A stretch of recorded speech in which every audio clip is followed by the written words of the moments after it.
Bom dia a todas e a todos. É uma imensa satisfação e alegria estar aqui. Meu nome é Fábio Calderaro. Eu queria agradecer, em primeiro lugar, ao Pactas, na figura da professora Tassiana, mas também de toda a equipe, que é constituída de forma sinérgica pela UFAM, pela UEA e pelo IFAM. E eu achei isso muito bacana. Né, essa sinergia que existe entre instituições, normalmente cada um fica nos seus feudos, né? E aqui eu acho que essa sinergia é o que está promovendo esse avanço relativo do Pactas e do sistema, desse microsistema de ciência e tecnologia que está sendo construído aqui na fronteira. Eu queria agradecer o convite.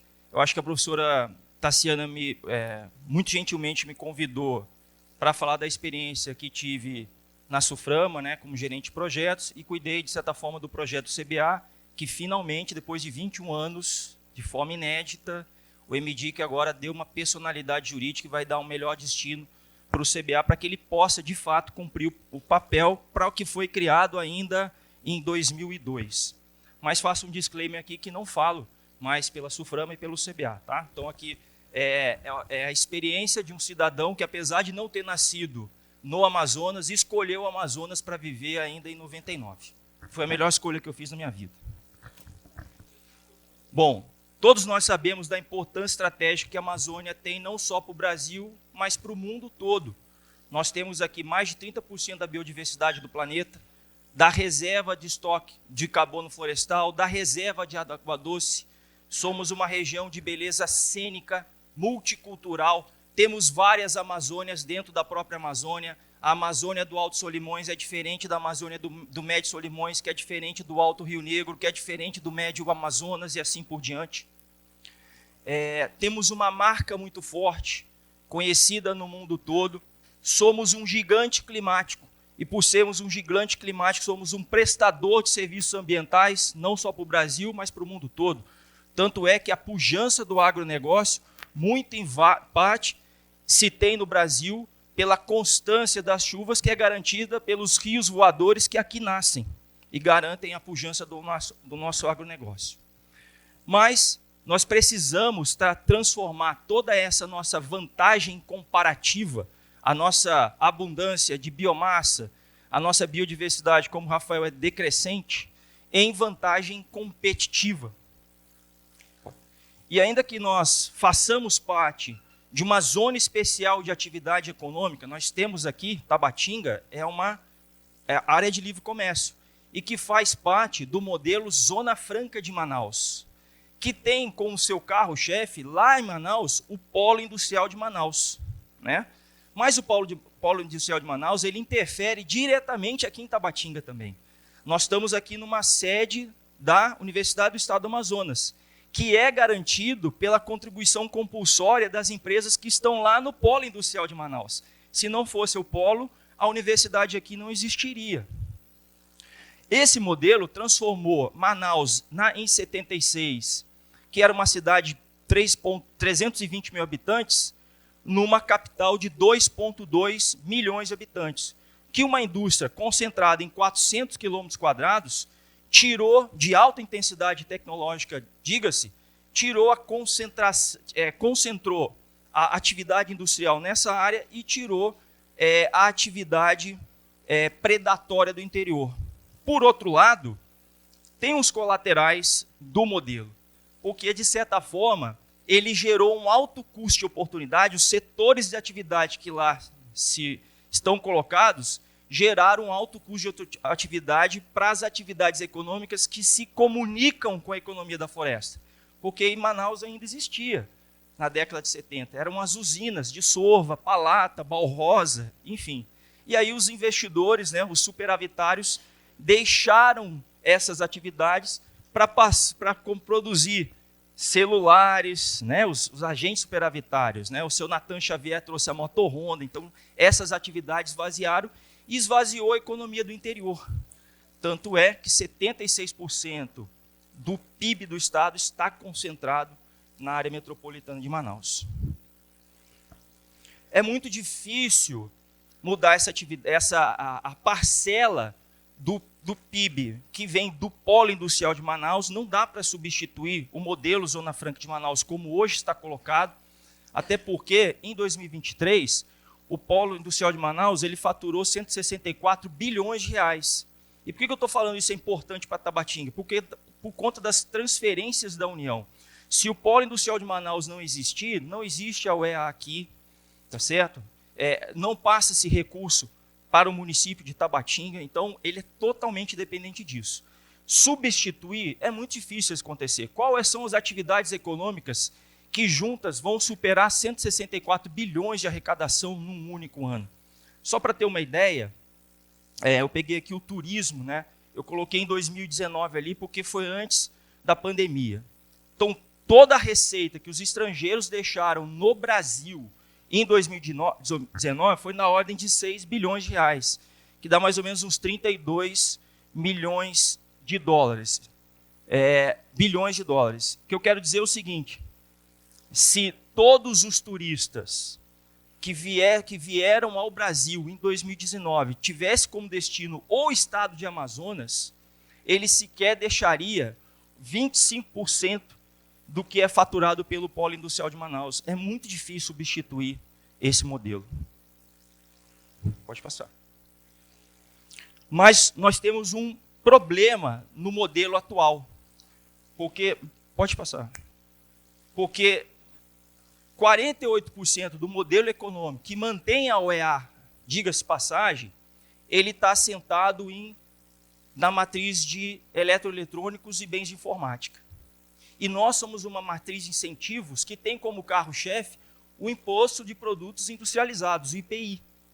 Acontece que o produto industrial cada vez mais incorpora PIB de serviço. Então, antes nós tínhamos empresas de celular, mas tínhamos também de máquina fotográfica, calculadora, aparelho de som. E isso deixa de ser hardware e vira software, sobre o qual não incide o IPI, e sim o ISS. Então, é uma indústria que ela está minguando ao longo do tempo em termos de arrecadação, até pela obsolescência do que lá é produzido. E isso vai ter impacto significativo na arrecadação que vai para o interior do estado. Então, nós precisamos trabalhar políticas públicas, e é para isso que esse painel aqui foi construído, né? Quais são as políticas públicas para a bioeconomia? Para desenvolver setores da atividade econômica que se comunicam com a economia da floresta e do interior, que gerem demanda, por exemplo. Quais são os setores da atividade que geram demanda para uma agroindústria no interior, que, por conseguinte, gere demanda para as comunidades agroflorestais, para o sistema de manejo. Então, nós temos que ter uma mudança, não é uma mudança, né, é uma substituição, mas priorizar esses setores de atividade que têm poder de encadeamento produtivo e que possa, dessa forma, transformar esse polo de concentração econômica num polo de desenvolvimento de fato, dinamizando a atividade econômica do interior. E a bioeconomia é esse setor, é o conjunto de setores de atividade que tem esse poder de encadeamento produtivo. Bom, agora nós temos desafios para tanto, né, professor? Tema do painel. Pode passar. Bom, e os desafios são inúmeros. Eu separei aqui por categorias, né? Primeiro, sob a ótica do financiamento. Hoje, eu viajo muito às unidades de produção e o produtor, ele sempre está alavancado, né? Eu estou falando do produtor agroflorestal mesmo, extrativista. E, por exemplo, eu não vejo o Pronaf chegando, né? Que é um programa para agricultura familiar, de financiamento da agricultura familiar, chegando ainda nas comunidades agroflorestais, nos sistemas de manejo.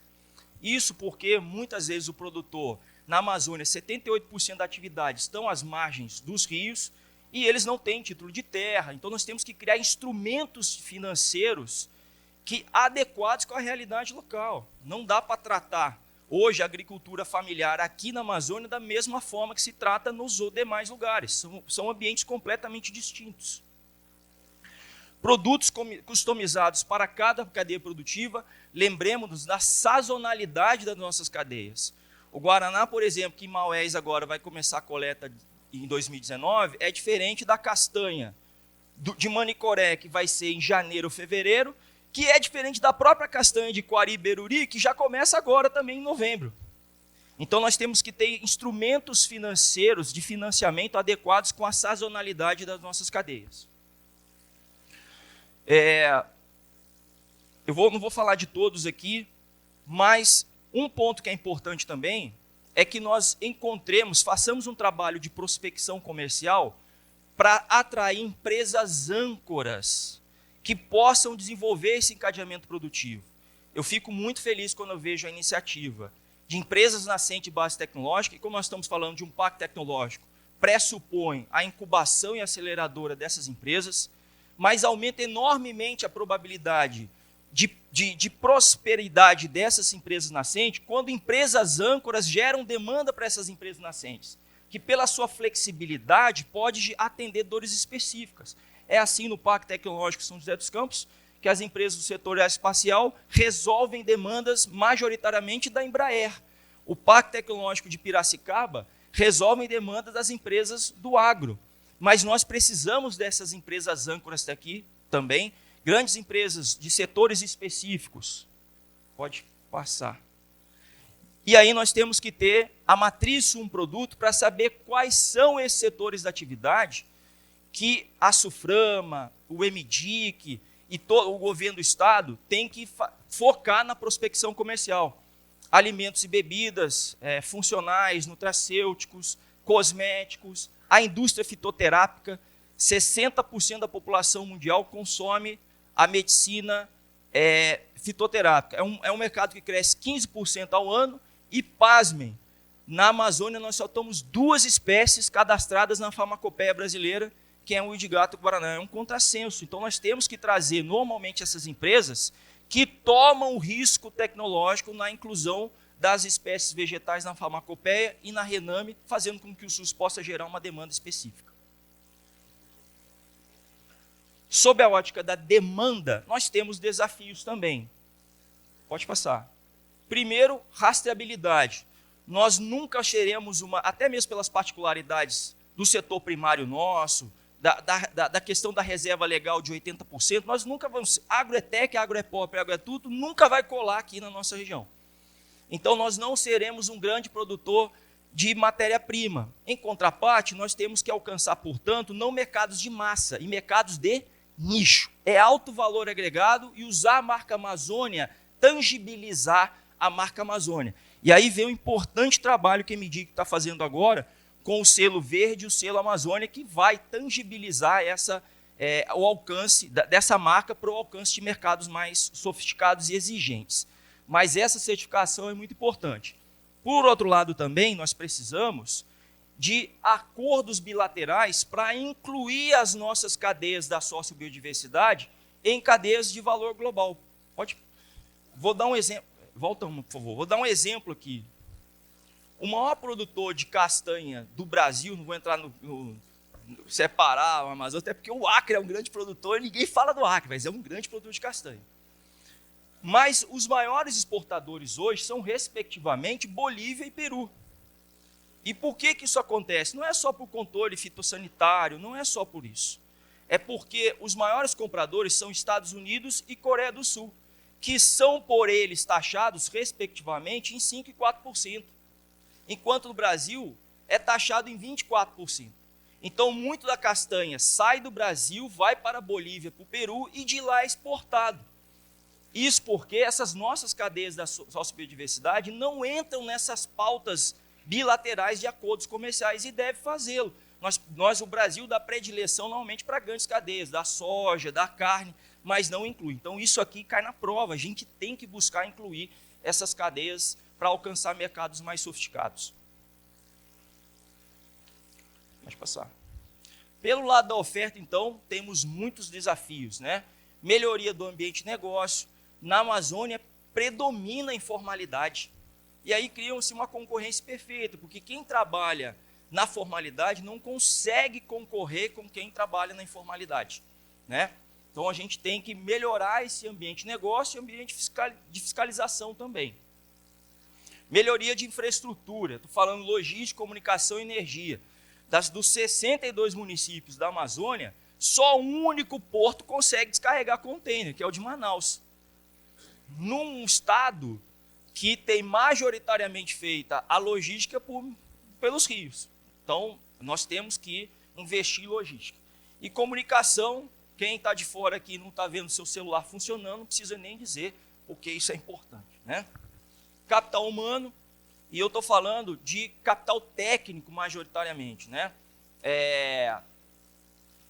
Engraçado como que políticas públicas bem direcionadas geram efeitos diretos e externalidades muito positivas. Quando estava você tem lá uma lei de informática em Manaus e tem grandes institutos de ciência e tecnologia, mais ou menos desenvolvimento de sistemas. É difícil contratar, portanto, um desenvolvedor de software lá. Eles são disputados a preço de ouro, ganham muito bem, são muito bem remunerados, que bom. Em contraparte, várias vezes eu me deparei com a tristeza de pedir almoço quando estava no CBA e apareceu um garoto pedalando para entregar o Uber Eats, e ele era formado em química, já tinha mestrado em biotecnologia e não consegue ser absorvido pelo mercado de trabalho, porque nós não temos essas empresas que absorvam essas pessoas. Tá? Então, hoje, eu acho que nós temos um excesso de oferta baseado no setor produtivo. Nós precisamos formar mais pessoas, mas para essas áreas de biotecnologia, bioeconomia, a gente tem formação já de pessoal. Em contraparte, eu vejo muita deficiência na base da cadeia produtiva. São a formação técnica mesmo. E lembremos-nos que todo produto de cosmético, fitoterápico, ele inicia invariavelmente numa comunidade agroflorestal no sistema de manejo. E se essas etapas de produção iniciais não forem bem desenvolvidas, ela condena todas as demais etapas. Então, é fundamentalmente importante formar lá o técnico que vai fazer a coleta correta, o manejo, né, a manipulação, as etapas iniciais de secagem, né, de desidratação, de fermentação, senão os processos não se prosperam. Né? Então, isso é com formação técnica. E aí, remuneração justa para os detentores de conhecimentos tradicionais, o Rafael, e investimento em pesquisa, desenvolvimento e inovação. Um cosmético, um fitoterápico não sai da floresta diretamente para a gôndola do supermercado e da farmácia. Não existe isso. Ele precisa de investimento maciço em P&D. Tá? Nesse caso, um desafio é transferir os recursos da lei de informática hoje, que estão majoritariamente concentrados em Manaus, para as demais regiões. E chegue aqui, inclusive, no Parque Tecnológico do Alto Solimões. E qual é a bioeconomia que nós queremos ter para a Amazônia? A bioeconomia é aquela que tem inovação como drive. É um modelo schumpeteriano, né? É inovação. E para que haja inovação, nós precisamos da indústria, gente. Tá? E esse é um desafio. Nós temos que ter, sim, as empresas nascentes de base tecnológica, as startups, mas nós precisamos atrair empresas. E aí está o desafio. Como que no modelo econômico você tem o mesmo cesto de incentivos em Manaus, os mesmos incentivos para Tabatinga, como é que você convence uma empresa a não se instalar em Manaus e instalar em Tabatinga? Manaus gera um alto custo de oportunidade para o desenvolvimento daqui. Então, você não pode tratar as duas regiões de forma igual. Você tem que, para além dos incentivos de Manaus, tratar aqui essas cidades fronteiriças ou do interior de outra forma. Se não, professora, nós teremos um excelente parque tecnológico, mas não teremos o setor produtivo de quem nós podemos receber encomendas tecnológicas ou para quem nós podemos transferir tecnologia. E não vai haver sinergia entre esses setores. Pode passar.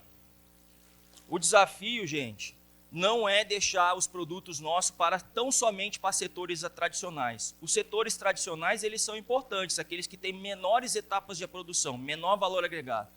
Então, quiçá o nosso açaí hoje, que é majoritariamente voltado para a indústria de alimento, e que boa parte dele é desidratado, liofilizado, pouquinho dele e vai para a Europa, e 80 quilos de açaí, que é uma saca hoje, que se transforma em 8 quilos de açaí liofilizado, uma parte dessa cadeia tão somente, vai para a Europa hoje e esses mesmos 80 quilos que se transformam em 8 quilos de açaí liofilizado se transformam depois em 800 gramas de antocianina, que é um composto fenólico, é um excelente anti-age, né? E que tem um valor agregado de 105 vezes mais. Ou seja, quem produz essa empresa aqui consegue depois comprar 105 sacas. E os termos de troca da economia não fecham nunca. Então, nós não podemos ter fetiche a gente tem que correr atrás da agregação de valor. E isso precisa de inovação, pesquisa, desenvolvimento. E do setor produtivo, de quem depois, para quem é transferida essas tecnologias e dá os devidos ganhos de escala, depois que o sistema de ciência e tecnologia tem os devidos ganhos de escopo. Fábio, mas você está falando só da indústria. Vou dar um exemplo aqui de uma agroindústria em Maués. A gente, quando estava no CBA, a gente trabalhava muito com Maués, porque eu, particularmente, assim, é importante a indústria porque foi graças ao setor de concentrados que fez com que o Guaraná seja responsável por 18% do PIB de Maués e emprega muita gente nas comunidades agroflorestais e sistema de manejo. Contudo, é um pecado que um Guaraná que tem uma concentração de cafeína dobro, quase 3 vezes mais que o da Bahia, seja majoritariamente voltado para a indústria de refrigerantes. Ele poderia fazer parte da indústria de alimentos funcionais, nutracêuticos e fitoterápico, né? Mas esse é um trabalho que a gente pegou lá com uma agroindústria, com mais ou menos 62 famílias produtoras de Guaraná, que vendiam Guaraná majoritariamente para a Ambev, aquele 24 ali, eu esqueci de mudar, esse ano está R$ 45,00 que a Ambev determina o valor de face todo ano, mas a gente falou assim, ó, vamos se libertar, não era para falar da empresa, enfim, vamos libertar disso aqui, vamos arrumar outro tipo de mercado. E aí nós prototipamos um Guaraná em pó orgânico, fizemos um trabalho, ajudamos eles a certificarem, o Sebrae ajudou eles a fazer um logo, uma marca, e eles começaram a exportar o Guaraná orgânico, já aumentando o valor em 7 vezes, o valor agregado. Depois nós prototipamos, pode passar mais uma cápsula, eu até trouxe a cápsula aqui, e aí essa cooperativa, ela não vende mais Guaraná para a indústria de concentrado. Hoje ela exporta o extrato de Guaraná encapsulado e se libertaram disso. Tá? E é assim, gente, que a gente começa a promover o desenvolvimento econômico do interior. Quando nós elegemos e criamos estímulos econômicos corretos, que compense o alto custo de oportunidade das atividades que estão hoje no Polo Industrial de Manaus e que promova essa conexão com a economia da floresta, levando emprego e renda de qualidade para essas pessoas. E aí sim se tem o desenvolvimento econômico. Bom, meu tempo acabou, professor? Então, eu vou ficar por aqui, porque meu tempo acabou. Teria mais outras coisas, mas queria agradecer, professor. Obrigado.